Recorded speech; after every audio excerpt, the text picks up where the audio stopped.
Hello student, just हमने अभी finish किया था नाइट्रिक एसिड। अब नाइट्रिक एसिड में क्वेश्चन क्या क्या बन सकते हैं, ओस्टवाल्ड मेथड को बताओ। ठीक है, तो ओस्टवाल्ड मेथड में आप कर लेना अमोनिया से NO, NO से NO2 और NO2 से HNO3 का प्रिपरेशन। ठीक है, लैब मेथड। ठीक है, ड्रा द स्ट्रक्चर, तो मैंने आपको स्ट्रक्चर ड्रा करके बताया था।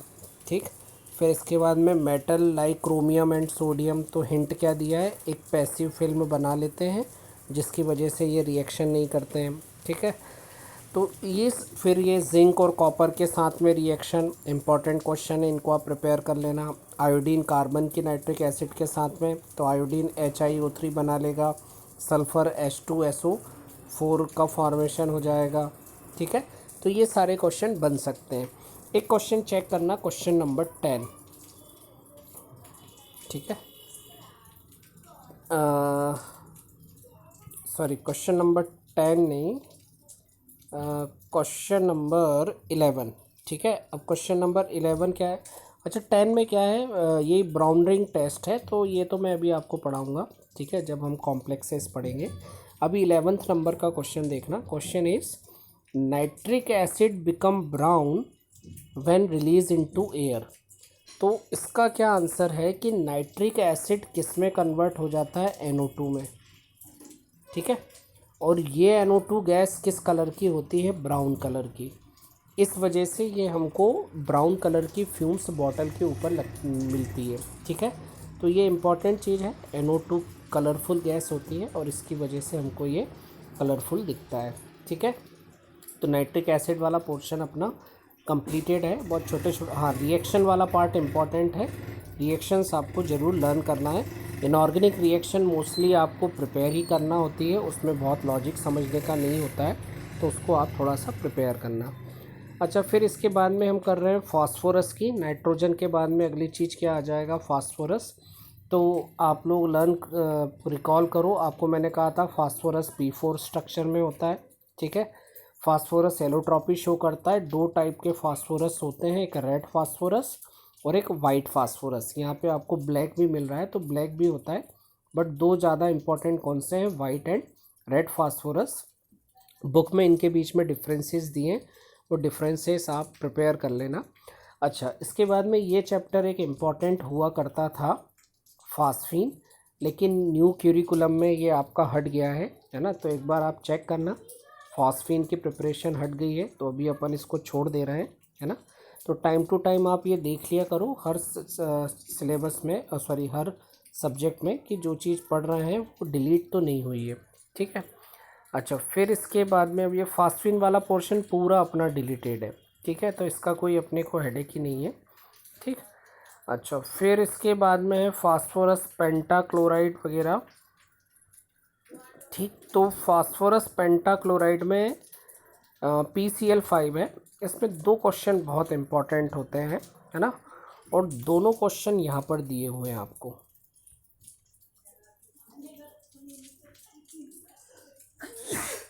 सॉरी,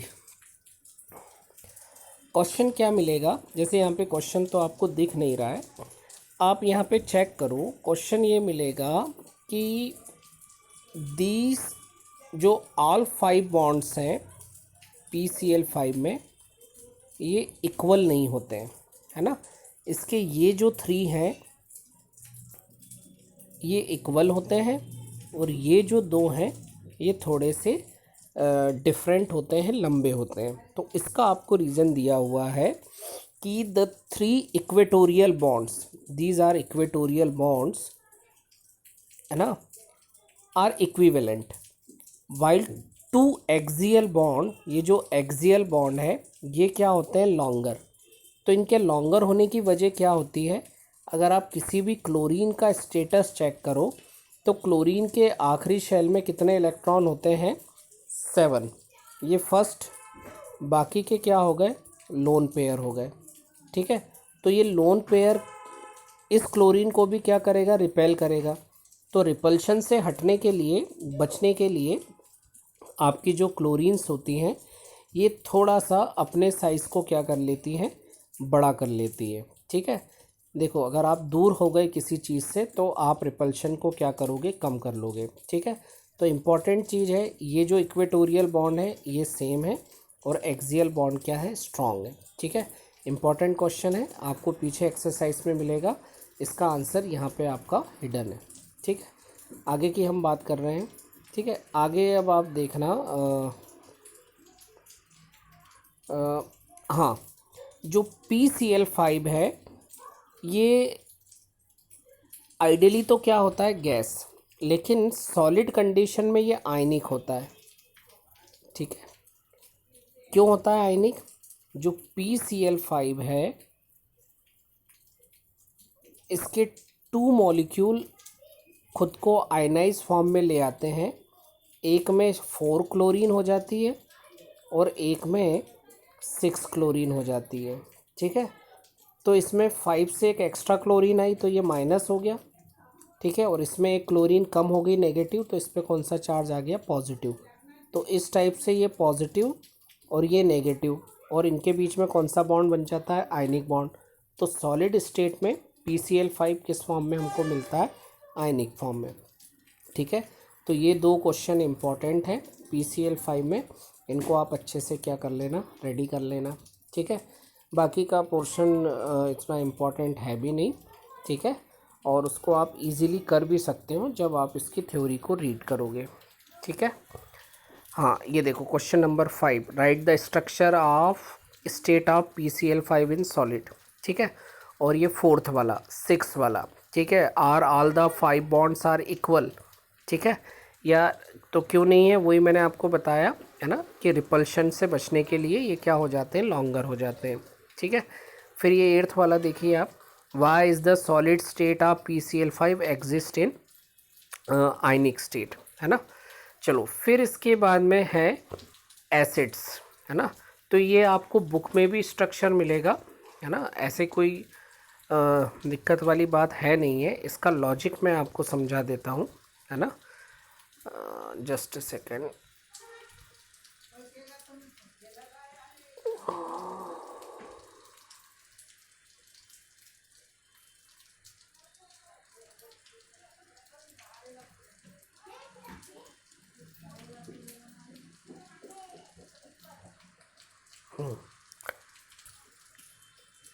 दो तीन चीज़ें आपको समझना है।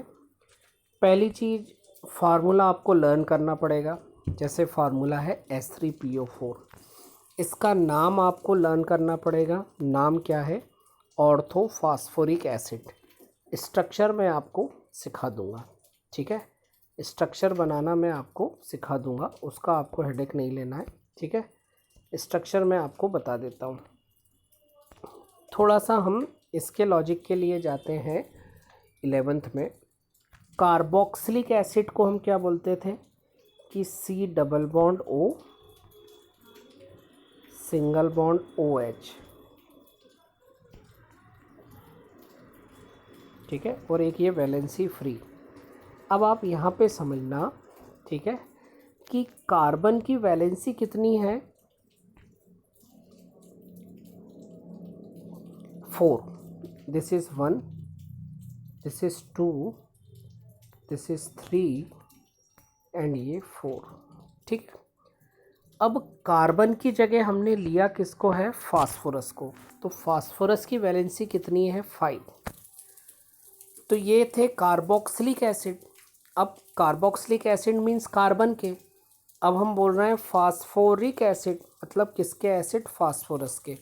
तो सेंटर में कार्बन की जगह कौन आ गया, फास्फोरस। ओके, बाकी C डबल बॉन्ड O जैसे था वैसे P डबल बॉन्ड O और सिंगल बॉन्ड OH, ये आपका हर एसिड में बनेगा, और वैलेंसी 4 की जगह क्या हो जाएगी, 5। ठीक है, इसको मैं दोबारा बता रहा हूँ, है ना, ध्यान से समझ लेना।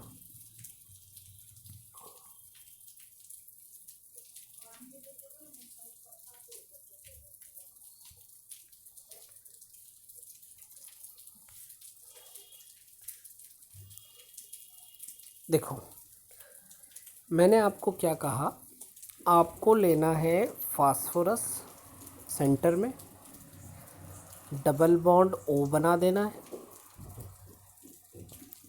सिंगल बॉन्ड OH बना देना है। अब कार्बन की वैलेंसी कितनी थी 4, फास्फोरस की कितनी है 3। अभी मैं कितनी बना चुका हूँ 1 2 3, ये मेरी 4 और ये 5। ठीक है। अच्छा, फार्मूला अपने पास में क्या है H3PO4। हम कितने H को यूज़ कर चुके हैं 1, मतलब 2 H अभी आना बाकी है। तो ये पहला H, ये दूसरा H। ओके। अब देखो ऑक्सीजन यहाँ पे कितनी दी है 4, हम कितनी ले चुके हैं 2 3 4। ये बन गया स्ट्रक्चर। और इस स्ट्रक्चर में आप चेक करो हमारे पास में OH कितने हैं 1 2 3। देखो ये 1, ये 2, ये 3। जितने OH उतनी बेसिसिटी। ठीक है, जितने OH उतनी बेसिसिटी। जैसे इसके नीचे वाले केस में आप चेक करना,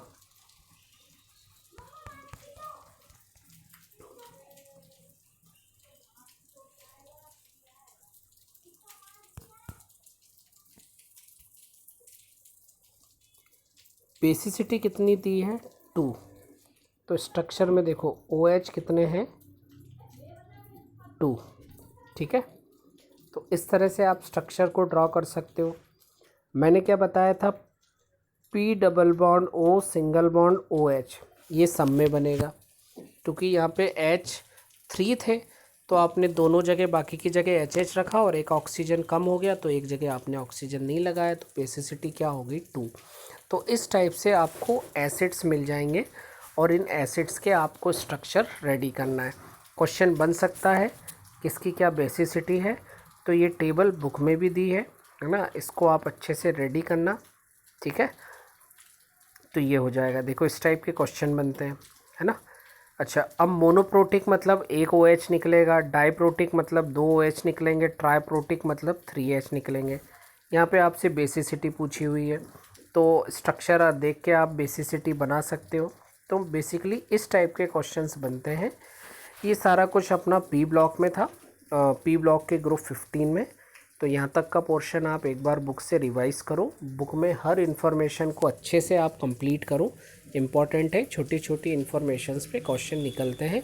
कुछ और क्वेश्चंस मैं दूंगा, ठीक है, और उसको फिर आपको प्रिपेयर करना रहेगा। ठीक है। अच्छा, मे बी जो नेक्स्ट क्लास रहेगी उसमें आपका P ब्लॉक के ग्रुप 15 में टेस्ट होगा, तो पूरा ग्रुप 15 आप अच्छे से रेडी करके रखना। ठीक है, जो चीज़ें बताई हैं उन्हीं में से क्वेश्चन बनेंगे। क्वेश्चन का फॉर्मेट क्या रहेगा वो मैं आपको बाद में बता दूंगा। ठीक है, पर आपको अच्छे से प्रिपेयर करना है और प्रिपेयर करके इस टेस्ट को देना है। Bye bye.